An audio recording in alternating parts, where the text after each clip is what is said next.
Saudara, sebagian besar sekolah di Aceh Besar juga mulai melaksanakan ujian akhir semester ganjil pada hari ini 30 November 2020. Terbatasnya ruang kelas menjadi kendala yang dirasakan di beberapa satuan pendidikan. Terbatasnya ruang kelas setidaknya dirasakan Dewan Guru di SMP Negeri 1 Baitussalam, Kabupaten Aceh Besar. Keterbatasan ini membuat Dewan Guru memilih melaksanakan ujian lebih awal. Kepala Sekolah SMP 1 Baitussalam Irwanuddin mengatakan, dari 12 guru yang dibutuhkan, hanya 8 ruangan yang tersedia.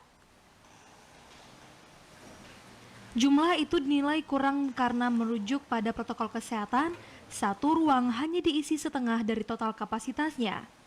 Akibatnya, pihak sekolah terpaksa memberlakukan sistem shift guna mencegah penumpukan siswa sebagai upaya mencegah penyebaran COVID-19. Kami di sini memang ruangnya kurang, belajar rombel ruangnya cuma 8.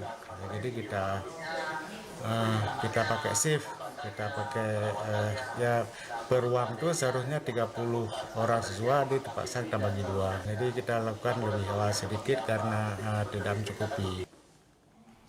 Irwanuddin menambahkan, meski mulai menyelenggarakan ujian tatap muka, sejumlah siswa diketahui tidak hadir.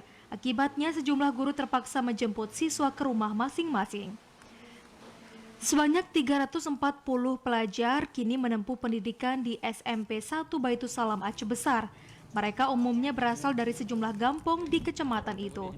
Dari Aceh Besar, Arman Konadi, TVRI melaporkan.